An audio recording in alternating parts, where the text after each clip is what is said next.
welcome to Crawlspace. I'm Tim here today with Lance in the Crawlspace studios in Wormtown. Lance, how are you today? I'm doing just fine, even though the weather is a bit soggy outside. I saw the worm as I passed in. Oh, did you wave? Well, he waved first, and I waved back because I didn't want to be rude. Excellent. The worm is friendly this morning. Yep. Lance, today we have a great interview that we're bringing our fine audience. It's with a man, a professional, a detective of over 36 years with the Seattle Police Department.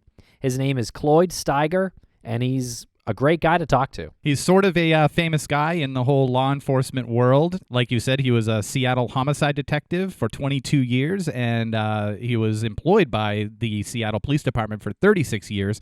So he's got a long resume of cases, and he's got a very high closure rate as well. He does, and he's got a new book, too. It's called Homicide, The View from Inside the Yellow Tape. And one thing that'll strike you when you listen to this is how much he sounds like an uncle. And we have affectionately nicknamed him Uncle Cloyd here at the Crawlspace Studios because of his just amiable nature. He's got a sense of humor. He's able to separate his what could be a really dark professional life with his private life, and he comes across as funny at times, even though we're talking about some significantly shocking moments in crime. Well, you can tell he's got a great sense of humor, and, you know, we try to keep the conversation somewhat light, even though we do talk about some really dark topics, including serial killers and other killers that he helped catch. And we met him at ASOC, the American Investigative Society of Cold Cases, back in April in Albany, albeit just in passing, really, though. Unfortunately, because when we talked to him, we went back and forth with, if you bring this folder that has all your cases in it, we'd love to sit down and go over it with you. He said that he'd bring the folder, but we didn't realize just how fast-moving ASOC was going to be. So hopefully we get a chance to actually sit down with him again and go through those cases. Maybe we can make another Crawlspace episode about that, because he was right there. He said hello, and we talked real briefly, but again, we had a bunch of things that were going on, and the next thing we knew, we were back in the car on the way home. It's true, but we did give him a shout-out from our panel with John Lord and Mike Morford, of course, the last episode of Crawlspace. So that's kind of cool, at least. But great guy, so hope you like the interview. And before we get to that, we just want to discuss a couple of announcements. Check out our Patreon page at patreon.com/crawlspacepodcast. We are doing new audio and video releases every week. We're calling them vaults. We talk about news. We have guests. We had our friend Nama in. We had our friend Ryan in. Occasionally, we have our intern/assistant Brian, who adds a lot of comedy to the show. And we also have different tiers in our Patreon. You can do the basic tier where you can get some of that exclusive content. You can get some content where some of our ad reads that go sort of off the rails. We get some inside look into that. That's really funny. If you hear our ad reads on the public feed, there's so much more to it that is very comical. And also we have a tier where you can be a VIP to any one of our live shows. We have a live show coming up on May 22nd at the Riverwalk Cafe in Nashua, New Hampshire, where we have Bruce Maitland, Greg Overacker, and Lou Berry. If you happen to be going to that show, you can get the VIP, and you can chat with us for a little bit before or after the show. Buy us a beer. We sure do. And so check that out at patreon.com/crawlspacepodcast. And Lance, you mentioned our next live show. May 22nd, Riverwalk Cafe, Nashua, New Hampshire. We're doing it with Bruce Maitland, Brianna's father, our friend Chloe Cantor, and private investigators Lou Barry and Greg Overacker. So the whole crew. The whole Brianna Maitland crew and the whole private investigations for the missing crew. And the show is just about sold out. It's an intimate engagement. It's very sort of like an exclusive type venue. They have a full menu and a full bar. So go to our website, crawlspace-media.com, or you can go to Brown Paper Tickets to purchase your tickets. We're calling it Missing Brianna Maitland. And again, we're getting real close to selling out, and it'll be worth it because it's a very rare opportunity to be able to ask questions with Bruce, Greg, and Lou about Brianna and about private investigations for the missing. And ticket sales go straight to PIs for the missing, Lance. Right, that's information we did not put out there right away, but know that when you purchase your ticket for this live show, it goes to this nonprofit that Bruce Maitland started to provide resources for family members who have missing loved ones and they no longer have the resources of law enforcement. Okay, so we will see you there May 22nd. Also, check us out. We're going to CrimeCon. Use code Crawlspace19 when you sign up at CrimeCon's website. And that is 10% off your standard ticket pass. And our entire Crawlspace archive is available on Stitcher Premium, so check that out at stitcherpremium.com. And thank you very much for listening. We hope you enjoy this interview. Uncle Cloyd.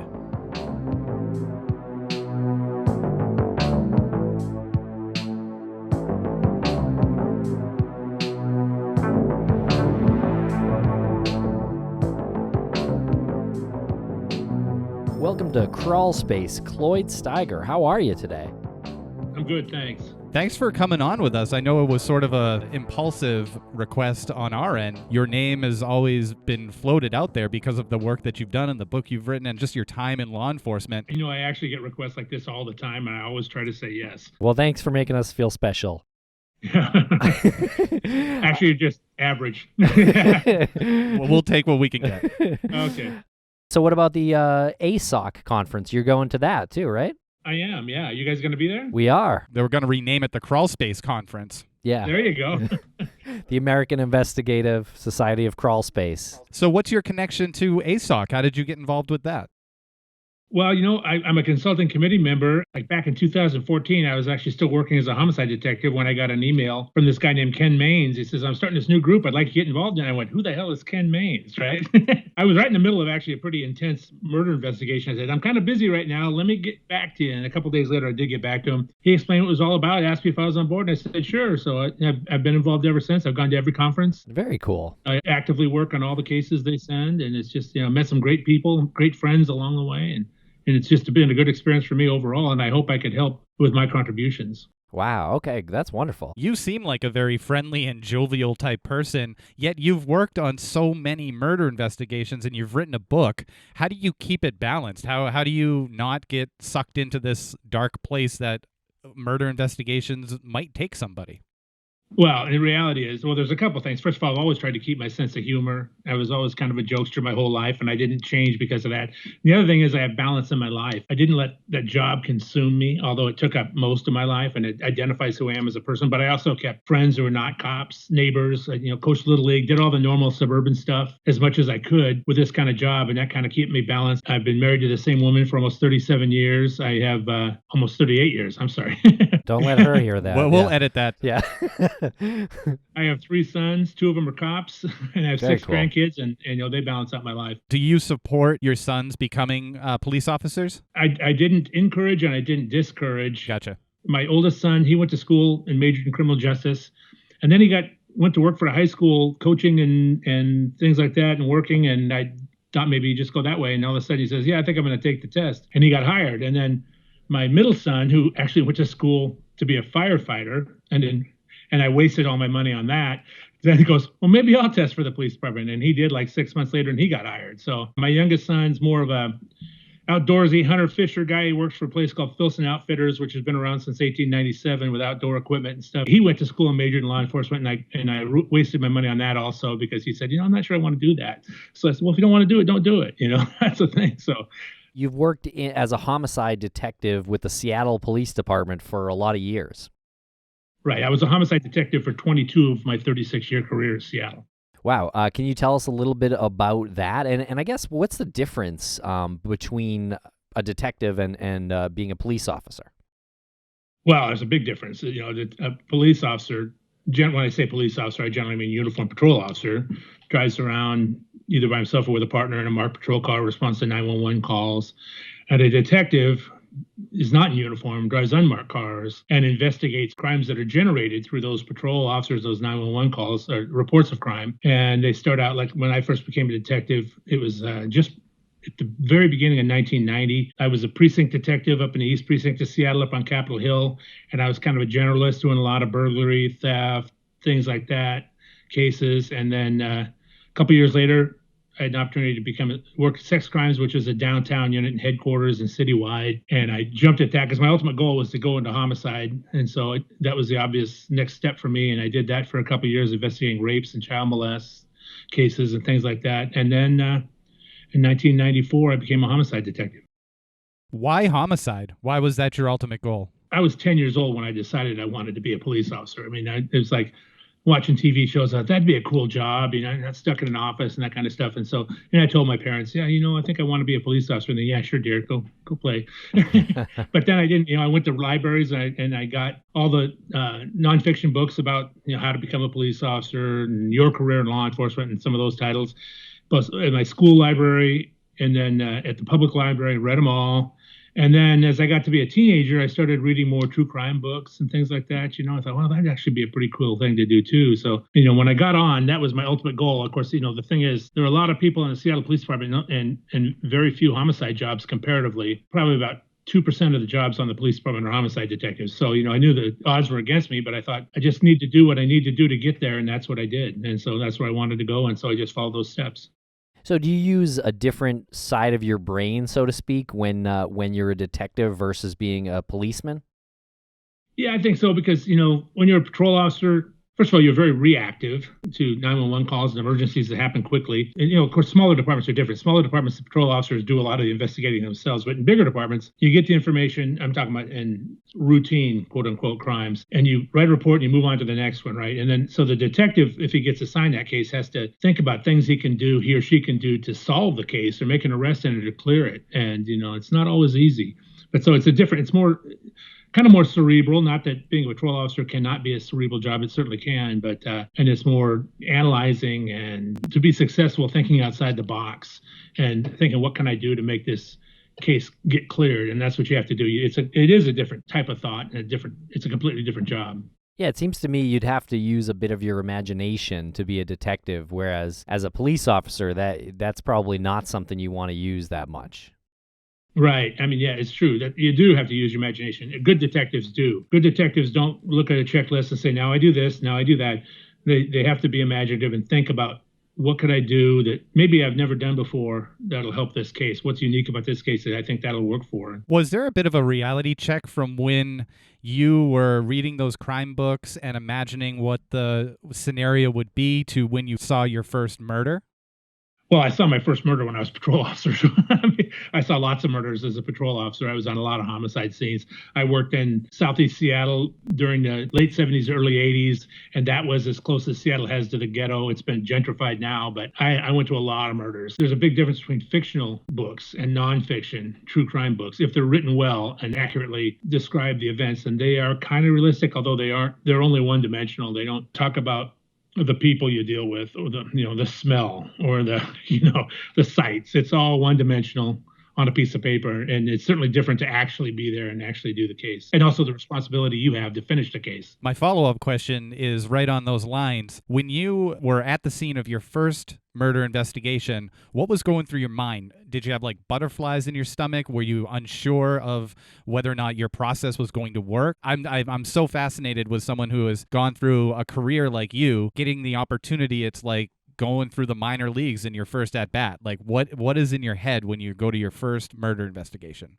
It is like getting called up from AAA. When I was in sex crimes, that was AAA. Although I handled like 3 serial rapists during my time in sex crimes, so that gave me a lot of good experience. But first of all, the first murder I ever investigated, where I was a primary detective along with my partner, was the murder of a little 7-year-old girl. It was intense, but it's like, I'd been a cop for 15, 16 years at that time.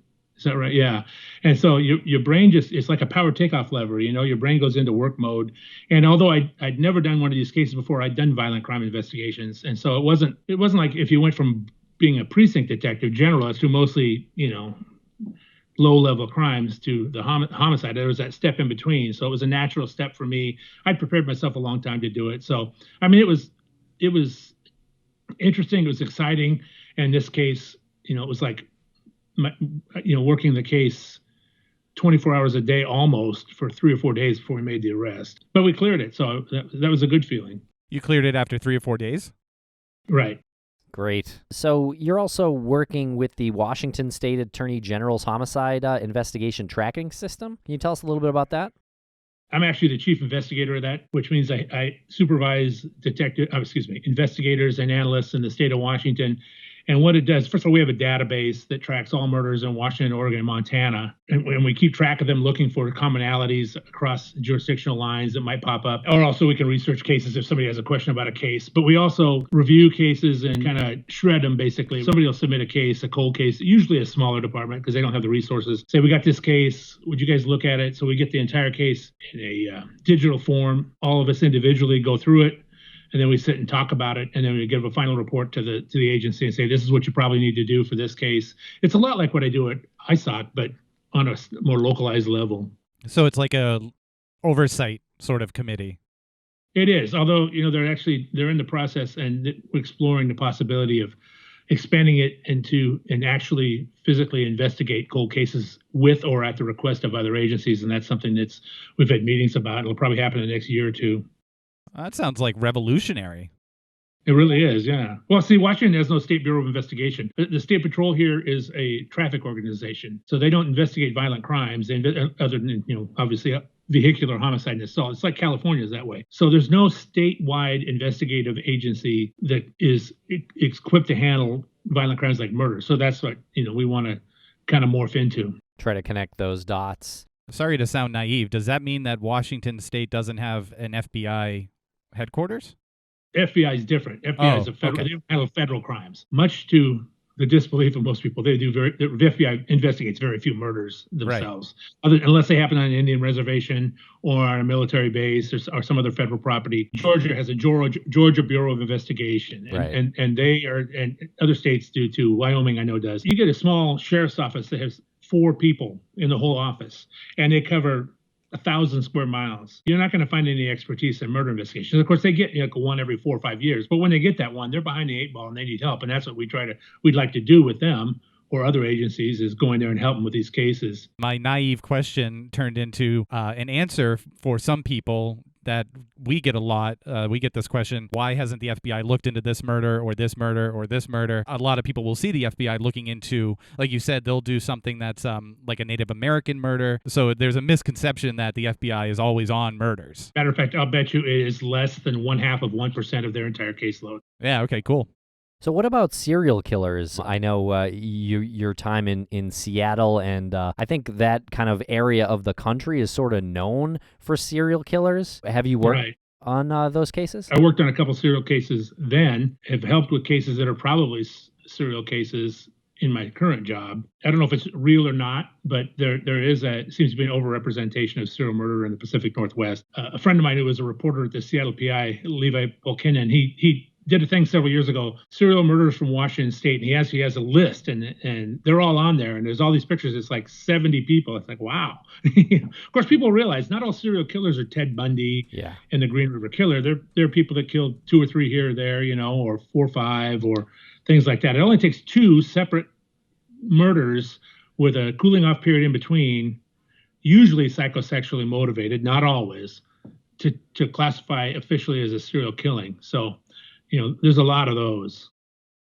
In your work with the Washington State Attorney General's Homicide Investigation tracking system, do you see cases and see similarities? And have you ever connected cases that were obviously unsolved and said, this has a similar profile, this could be the same person? Not me personally, because a lot of this happened before. I've only been there for 3 years now. There was a serial killer over in Spokane. He was killing prostitutes. He did like 13 of them. He was convicted of like 13, and he had done most of them in Spokane, but there were 2 or 3 in Pierce County by Tacoma on the opposite side of the state that matched the profile. And so people from my office called Tacoma and said, you need to call the detectives in Spokane because they could be related. Ends up they were related. It was the same serial killer working across the state.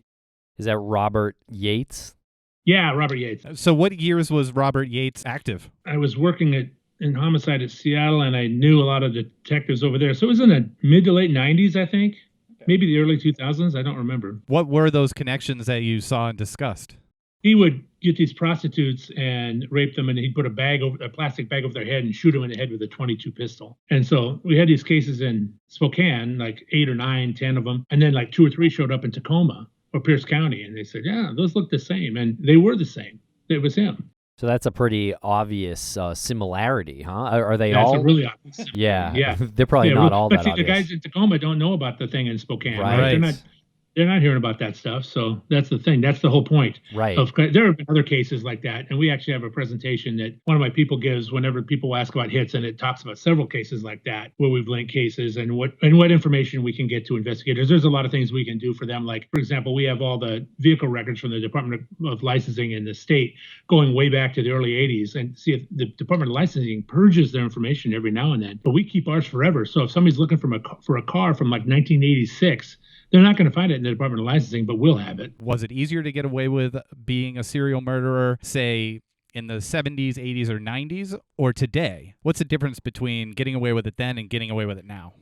HITS was actually formed exactly for that reason. Bob Keppel is the one who actually started the HITS unit, and he worked on Green River and then Ted Bundy, and assisted with Green River, and that was the problem, getting information across jurisdictional lines. That was the motivation to do this. It started with a federal grant. The forensic abilities today are so much greater. I mean, in the last year and a half, they've probably increased 700% from the previous 20 years, and that's the way it is. I think that's the biggest thing that makes it harder to get away with serial murder right now is forensics.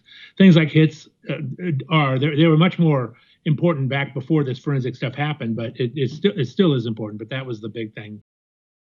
Has there been any communication about technology actually assisting someone who wants to get away with being a serial murderer? It's easier to say that than do it, though. You'd have to wear a body condom, which kind of restricts your arms against your chest, so you can't. Tough to kill someone. If you breathe on somebody, you leave DNA. If you touch them, you leave DNA. And there are DNA collection systems today, like the m-vac, wet vacuuming DNA collection system, which gets DNA off stuff you could never get it off before. Yeah, you can know it, and they try to clean up. Usually is a lot harder than it sounds. The best way to get away with it is to not to do it in the first place. Yeah. What's the wet vac?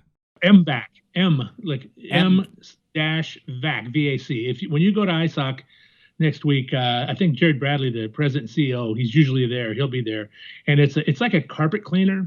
And what it does is it has a wand that shoots sterile liquid into the evidence and then sucks it right back up into a vial, and then you pour that through this really sensitive filter, and then the filter is tested for DNA, and they find.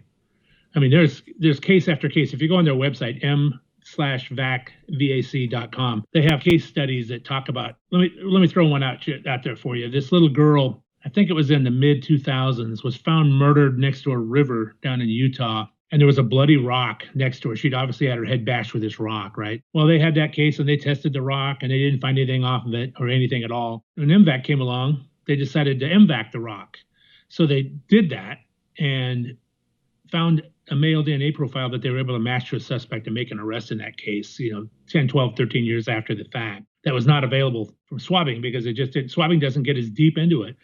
m-vac also has a head for doing on human skin, and like rape victims, even if they've showered afterwards, they can m-vac their body, sometimes extract usable DNA. Wow. There have been a lot of cases like that. It's been out about 2 or 3 years. By the way, I have no financial interest in it, so but it's just a revolution in collection. Then you pair that with familial DNA, a forensic genealogy. It's killer. I mean, these cases are dropping like flies. Every couple days, you're hearing about a cold case murder arrest was made using 1, 2, or all 3 of those technologies, and it's a great time to be a homicide detective. Let me present a hypothetical scenario. Let's say that there's someone who's been murdered and there's a suspicion that they were abducted, and you have a very good person of interest in mind, and you want to use this m-vac in their vehicle to find out if this person who was murdered was in the vehicle. How would one, as a law enforcement official, go and obtain a search warrant or the rights to look in this vehicle?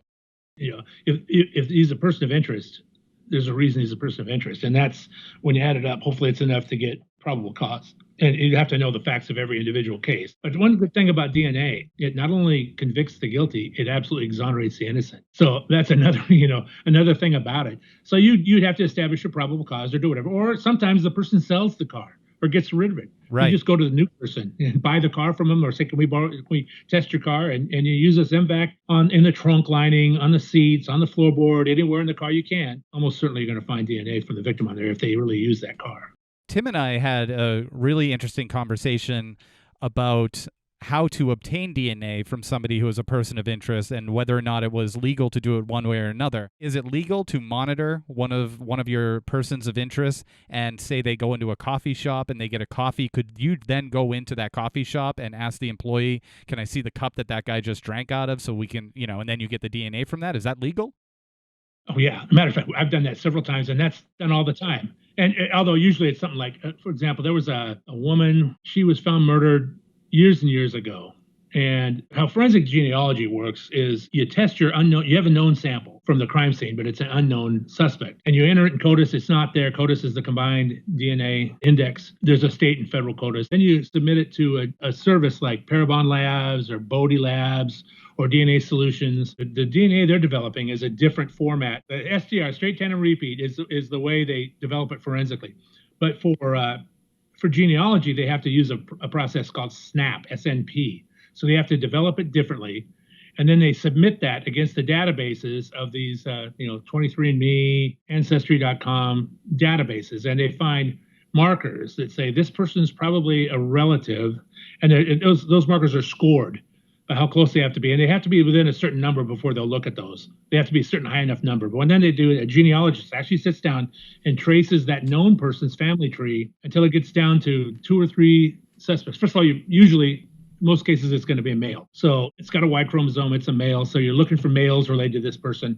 And you get down, maybe you'll get to 3 brothers, right? It's going to be one of these 3 brothers. So then what you do is you decide, you look and see, is there any reason either any of these 3 could not be the guy? He was in jail, he was dead, anything like that. And if you don't find that, then you got to look and see if they're in, any of the 3 brothers are in CODIS. And if they are in CODIS, you can eliminate it because you've already checked CODIS. It's not that brother, right? Then you start tracing down the other 2, and you can either get a warrant. If you have probable cause, get a warrant for the DNA sample. You can ask them to voluntarily submit a DNA sample, which they do a lot of times. Or you can start following them around. Well, there's this guy that killed this woman. It was in Minnesota. It was like 3 weeks or a month ago, they got this guy. They narrowed it down to this one guy. He was a hockey dad. So the detectives actually followed him to the hockey game. He went to the snack bar. He used something, wiped his mouth with a napkin, threw it in the garbage. They went behind, picked up the napkin, took it in. That's your guy. That was a verification. That's what they used to arrest this guy. So those type of things happen all the time. There was a case in Washington, Snohomish County, a cold case that was solved several months ago. 2 Canadian teenagers back in the 80s, I think, came down to pick up some parts in Washington for one of the dad's businesses, and they were found separately and murdered. And the girl was raped. So the detectives in Snohomish County did the same thing, got it down to a couple people. One of them was a truck driver in Seattle, so they went to his job and watched him leave. And he was driving down an industrial street in Seattle, and they were behind him, and he stopped for some reason, opened his door, and a paper coffee cup fell out on the ground. Then he drove away. They picked up the coffee cup, and that was the match. That was his DNA. Wow. There you go. Another reason to not litter. Yeah, don't litter. Yeah. Don't kill people and don't litter. Yeah, lesson learned. Yeah, those are the 2 takeaways for today. So this Jerry Westrom, he's the guy who was charged in this Minnesota. That's right. Jerry Westrom is correct. Killing, from 1993. Just like curious about the profile of someone like that. So he committed this murder back in 1993, and this is, I take it, the only murder he's being charged with. Is he a likely offender, like someone to reoffend at some point between 1993 and 2018? One would think. I know he had a soliciting a prostitution arrest, which is a kind of a flag on his record. I have this discussion with people in ISOC that I'm with. We're finding a lot of single cases out there where people are committing what you would think would be a serial murder type case. How can that be? Yeah. Well, maybe it was one and done. My other suggestion is maybe there's some cases somewhere that are in some small police agency that are sitting on a shelf that had this murder. I have no idea. I haven't done anything about it since it happened. It's never been tested. They need to pull those cases down or ask for help. Yes. And process the evidence again. People say, oh, we checked for DNA back in 98. We didn't get nothing. Well, you didn't check for DNA in 98. You didn't check for DNA in 2015. So, you got to do it again because the methods are so much advanced from then. So that's the thing. You gotta just go out and do this again. And that's a possibility. There are other cases that nobody's ever tied to this guy because they have never reopen the case. It was handled back then. It went cold and it got put on a shelf and it's still sitting there.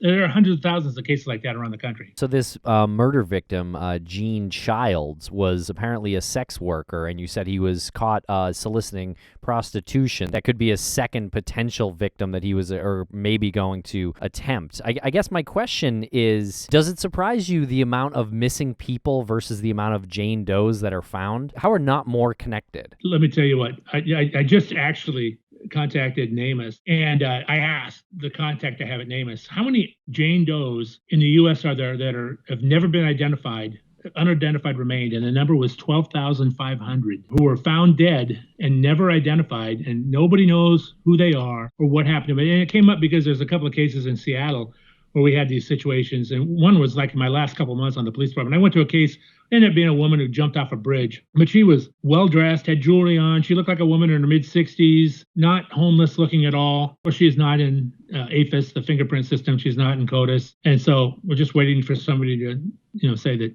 she's missing, but nobody's ever called. And that's been more than 3 years ago. We put things out in the news. Who is this woman? And why isn't anybody missing her? Yeah. With a drawing of her and stuff at the time. It's actually the medical examiner's office in King County that's handling it, but I helped them out. How is nobody missing this woman? She's obviously not a homeless person that's been, out in the street for months and months or years. And of course, maybe that's why she killed herself. She has nobody. I don't know. Yeah. It's a sad case, but that's the thing. 12,500 as of mid-March in the U.S. That's only the ones that are reported to NamUs. Mm-hmm. There could be another 12,500 that have never been entered into NamUs. I don't know what the number is of missing people, current missing people in the in the country. But right. So how do you make the cross-reference there? I mean, there's got to be so many that can be connected, right? I mean, every single doe should be able to be connected to a missing person. About a year ago in HITS, we had a thing about where we're looking into long-term missing children. And because there were some people that were arrested here for child porn, and they had some really unnerving things in their home. And the sheriff at the time, I was talking to him, and he goes, these guys aren't serial killers because we know about the missing children. I said, I talked to one of my investigators, run on missing children in Washington. These people were elderly, so they've been around a long time. Since the mid-'70s, as far as we went back, there were like 132 unsolved missing children cases just in the state of Washington, right? that had never been found. 132. So what does that tell you? That's just in Washington, and that's just the ones we know about. Yeah. People just assume, I don't know about that, so it must not be true. Well, it is true. You just don't know about it. You have to make a point to educate yourself. You have to ask somebody like me, hey, could you find out for me? And I'll find out for you. That's one of the things we do. Yeah. Well, that brings up my next question about the relationship between the public and law enforcement, especially people who like to consider themselves a sort of citizen detective, and they look into unsolved cases and cold cases and missing persons. And what we do here, where we try to keep the conversation going about any cold case. If anybody comes to us and says, look into this person, they've been missing for 10 years, is there something that you could do? What is it that's the responsible thing to do on our end? And if someone does want to take their citizen detecting to the next level and do investigations, do you have any advice for people like that?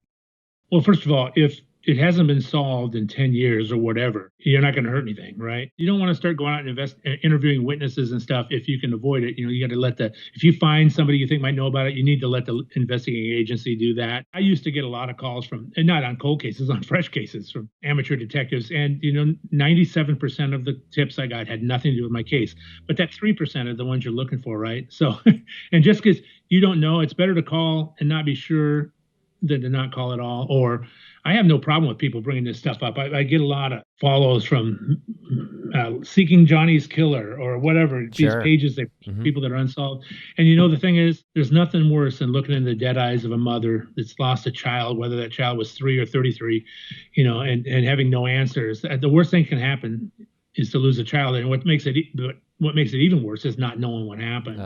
I have a lot of sympathy. I have no animosity toward anybody that's trying to solve a case, whether they're intimately involved or not. It doesn't hurt. Yeah, it'll be fun to discuss this at ASOC with you, because that's a question that we sort of wrestle with a lot, which is where's the line for what we do and what information we get? Because sometimes people aren't comfortable bringing information to law enforcement for whatever reason. And you said there's 97% isn't really associated with your case. It's the 3% that you're looking for. I think a lot of people know that, and they don't want to maybe take up too much resources with law enforcement by giving them something that they're not sure about. You don't know whether you're the 3% or the 97%. Yeah, right. I had a big case in 2009 where literally there were 700 or 800 tips phoned in on the case because it was a big media case. People were going through them for me, but I'd go through them myself every morning and just look at the new ones come in and just remember something out of it. And like I said, most of them had nothing to do with it, but at the end, I remember we got a tip on something like this, and I'd go back and there it is, and they were right, but they didn't know they were right? Mm-hmm. It didn't have a name, or it wasn't a clear thing. They didn't know, but they really saw something. But you never know. It does make it hard for law enforcement when they're overwhelmed with tips. But I mean, it's better to call it in when it's not involved than to not call it in when it is. That's the thing. Yeah, that's great. That's our next T-shirt. Yeah. Yeah, there you go. There you go. Is there anything that you can take from other serial killer investigations that you've used or that you've worked on that you can use in other ones? Yes, although, the supposition that serial killers are all exactly alike is completely wrong. Yeah. One can have one set of motivations and act and do things for a completely different set of reasons than another. The biggest thing you need to do is connect the cases, at least potentially. Yeah, this could be the same guy. First serial killing I ever worked on was in 1997, I think. And the guy, and it was when I was at these scenes, and it was, I was looking, I go, man, this is a lot like that one from a couple of months ago, or this is a lot like, and geographically, there were 3 scenes in particular that were all within 1 square mile. And I remember saying, I think this is a serial killer. And the old time sergeant I had, oh, BS, it's not a serial killer.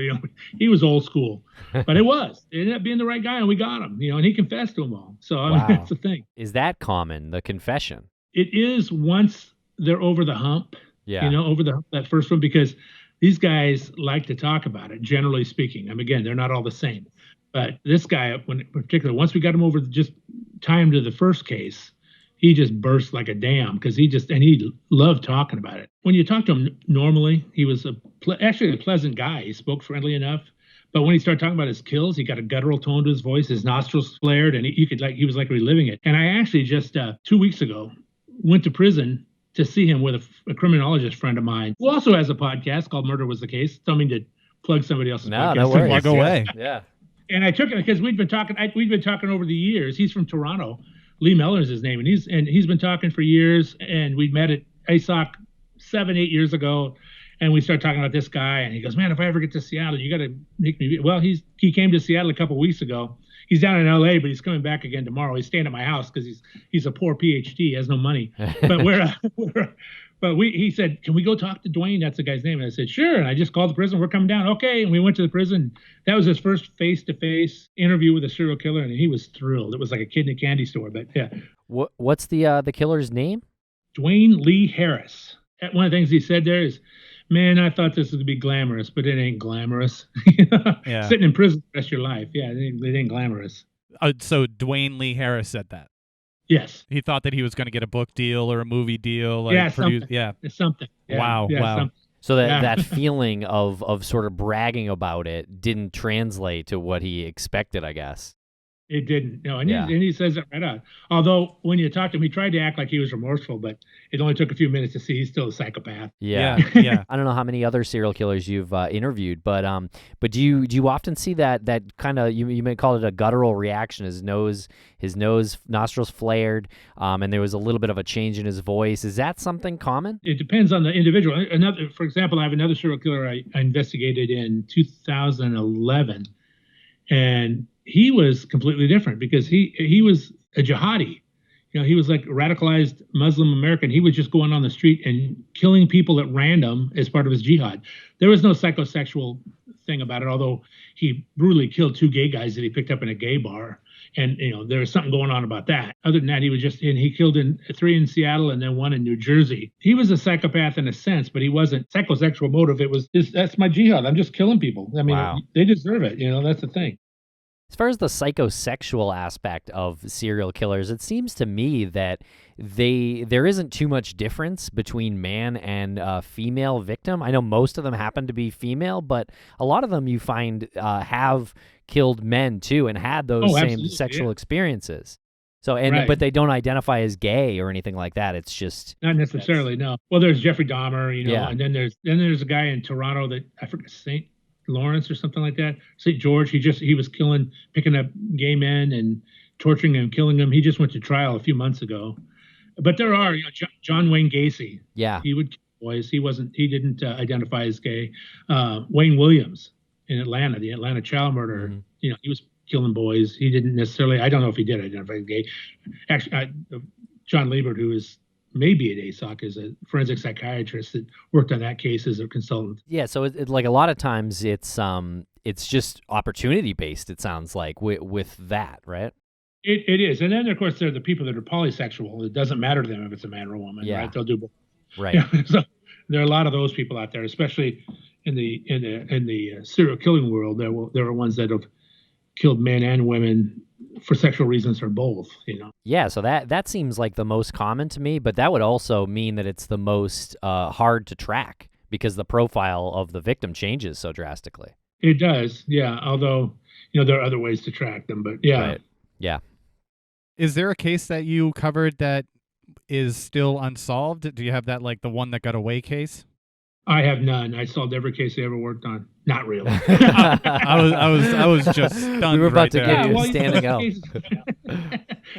I was really lucky. I solved a lot of cases. A couple of years, my partner and I had 100% clearances year after year. But there are a few, and the ones that you don't solve are usually because everybody's lying to you about it. The witnesses are lying, the people are lying, everybody's lying. Nobody's, I had a case where an innocent victim was killed, who just moved up to Seattle after Hurricane Katrina and was in front of his house with a friend, having a beer, who'd flown up to visit him, and these cars getting a beef in front of his house, and he walks out there and says, "Hey, why don't you guys pull into my driveway so you're not in the street?" And the guy shot and killed him, right? Boom, for no reason. Well, I know who the guy is, and the guy is not the guy that shot and killed him. I know who he is. He's not a gangbanger. He was actually an installer for DirecTV, although he was kind of living this pseudo gangbanger life, On Friday night and Saturday night, he wanted to be that, but he worked as a regular job and had kids and a family. Wow. But he, and I know he did it. We have no doubt in the world.